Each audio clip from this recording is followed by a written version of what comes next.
Ben ritrovati a 7 Sera, continuiamo a parlare di alimentazione, continuiamo il nostro percorso tra abitudini sane e meno sane. Vediamo quali sono i nuovi protagonisti della nostra tavola, sempre insieme a Renata Fontanelli, giornalista e autrice del libro Mac Italia. Ben ritrovato anche il ricercatore di Astra Ricerche Cosimo Finzi e il direttore del Centro Studi e Ricerche sull'Obesità dell'Università di Milano, Michele Carruba. Ben ritrovato. E allora, partiamo da quello su cui ci siamo interrotti. Abbiamo parlato di obesità infantile, quindi bambini che iniziano a mangiare male subito e riscontrano patologie gravi precocemente. È vero, è un fenomeno dilagante anche in Italia? Assolutamente, noi siamo i primi in Europa purtroppo, i primi nel senso che siamo gli ultimi. Ahimè. Abbiamo un 12% di bambini obesi e un 24% di bambini in sovrappeso e questo è estremamente preoccupante perché un bambino in sovrappeso all'età di 6 anni ha 80 probabilità su 100 di rimanere obeso anche da adulto. Quindi fotografare la situazione dei bambini ci dice esattamente che cosa succederà alla nuova generazione e questo ci preoccupa molto perché questo significa che l'obesità nel nostro paese crescerà. Perché i bambini sono obesi? Ci sono tanti motivi, sicuramente uno è la pubblicità in qualche modo spinge i bambini a mangiare determinate cose. Il bambino non ha sviluppato uno spirito critico nei confronti della pubblicità così come diciamo un po' di adulti dovrebbero, ma il bambino invece beve tutto. Ecco perché sulla pubblicità bisogna stare molto attenti e i bambini oggi mangiano quello che è pubblicizzato. Certo, non c'è una pubblicità insomma, la pubblicità crea un desiderio. Esatto, crea un desiderio. Qualcuno glielo compra però.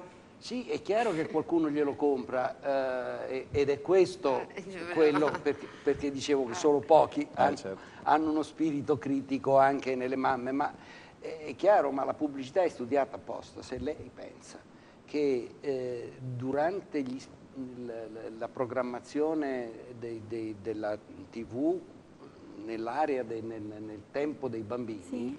La pubblicità riguarda il 50% della pubblicità. Certo.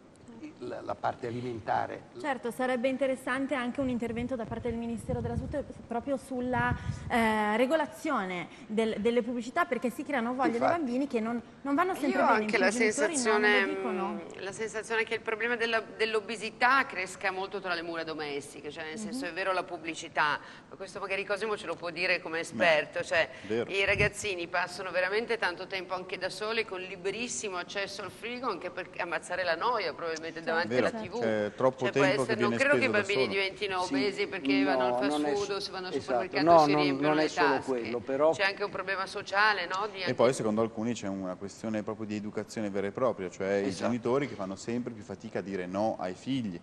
E questo è un problema rilevante perché nell'alimentazione gli effetti si vedono in tempi molto molto rapidi e questo tra l'altro ha anche degli effetti sul carattere delle persone naturalmente.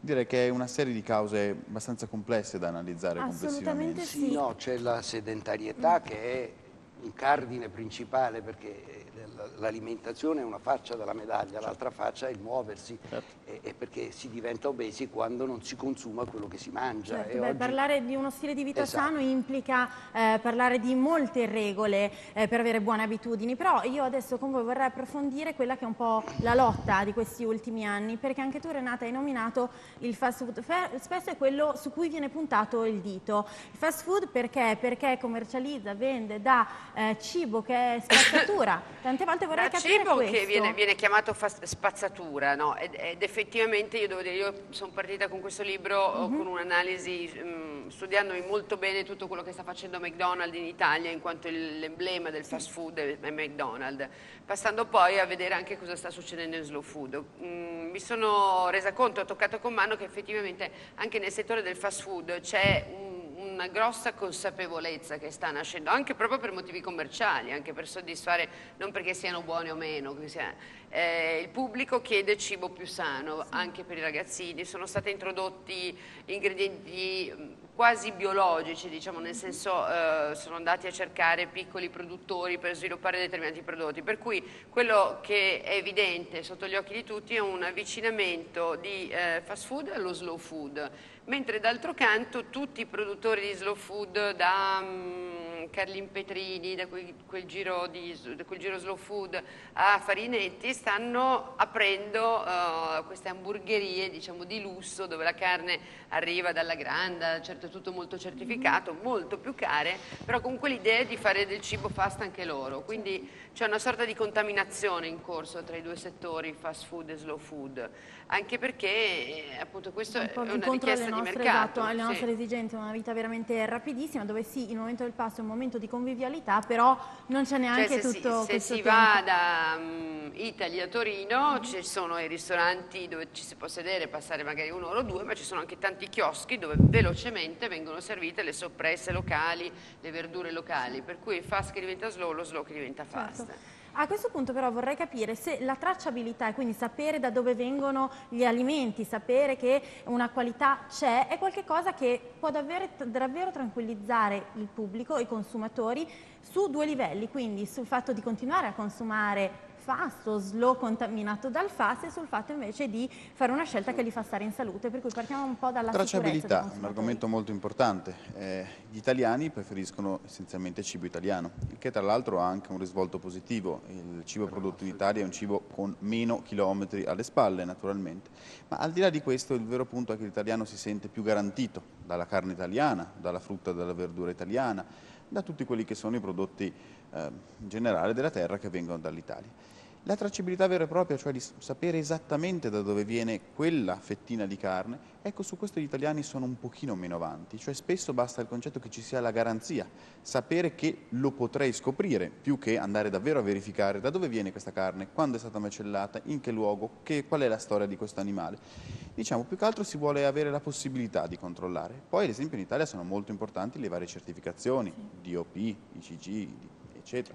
Queste aiutano effettivamente a dare l'idea di un prodotto che viene da una certa zona e un processo di lavorazione che è fatto in una certa zona, e questo dà un senso di garanzia ulteriore. Poi possiamo dire che in alcuni casi la verità è che esistono ottimi prodotti che vengono da fuori Italia, che sono persino superiori dei nostri, o dei prodotti italiani che non sono certificati, che sono di altissima qualità.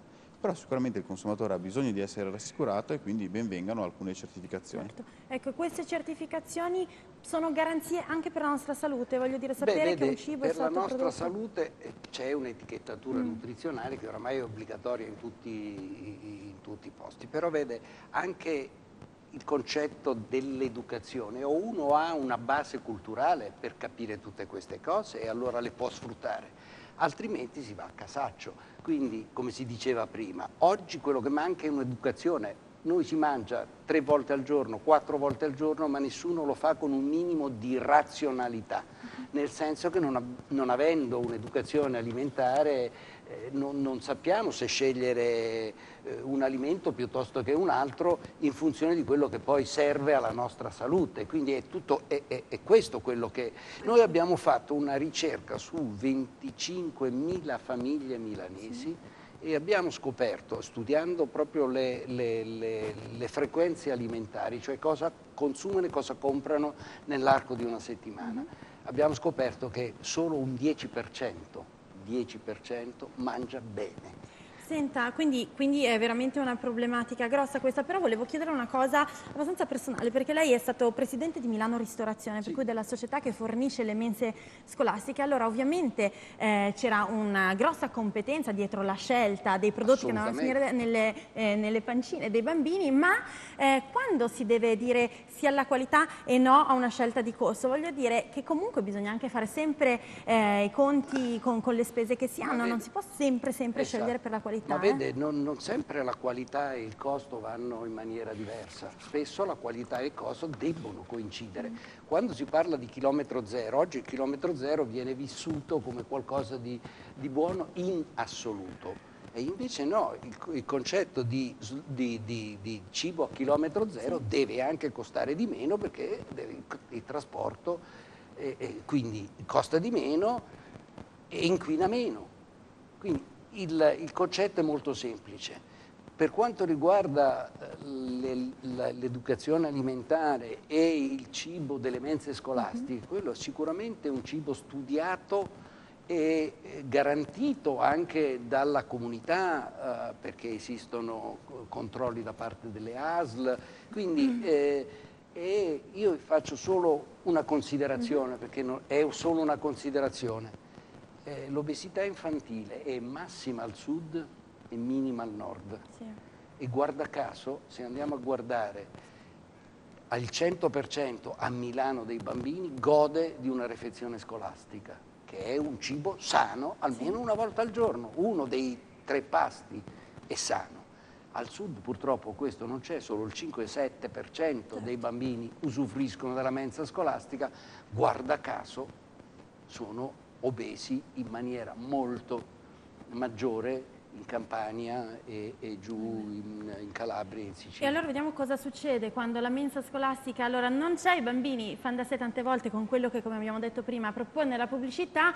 La tua indagine è stata lunghissima, è stato un fast food che proponeva cose made in Italy, c'è stato il caso con un panino made in Italy, lì c'è stato un gran polverone, ma perché il fast food, prima di tutto io vorrei spezzare una lancia a favore di questo, ne sei veramente ancora convinta? Ma sì, perché vabbè, innanzitutto non è fast food tutti i giorni, non è che tutti i giorni uno deve andare a mangiare lì, come c'è il caso famoso citato del libro Super Size, del film Super Size Me, dove questo giornalista tutti i giorni mangia, ma la stessa cosa potrebbe accadere se uno tutti i giorni mangia gli spaghetti al pomodoro, li mangia dalla mattina alla sera per un mese, non credo che poi dopo si senta benissimo. Il fast food in sé ha una funzione sociale notevole in questo momento, nel senso che raccoglie persone che magari non hanno tanti soldi, non sanno dove andare a mangiare, non sanno dove passare del tempo, non sanno dove tenere i bambini a giocare. Tutto sommato quello che si mangia lì dentro è molto certificato. Chiaro, appunto, ripeto, tutti i giorni no, ma ogni tanto fa anche un po' di allegria un bel cheeseburger.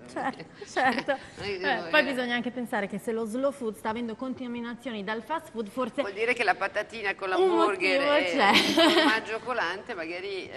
Poi sentite, allora tutti i pro e i contro, tanti dati interessanti sono tutti nella grande indagine che hai fatto tu, che hai svolto in questi ultimi anni nel tuo libro Mac Italia, perché è un libro molto interessante, e io vi ringrazio, vi inviterò più là per continuare a parlare di queste tematiche, perché sull'alimentazione c'è ancora tanto da dire, tanto soprattutto da imparare. Allora, grazie infinite, grazie anche a voi, adesso un pochino di pubblicità, però restate qui perché c'è l'appuntamento settimanale, state qua.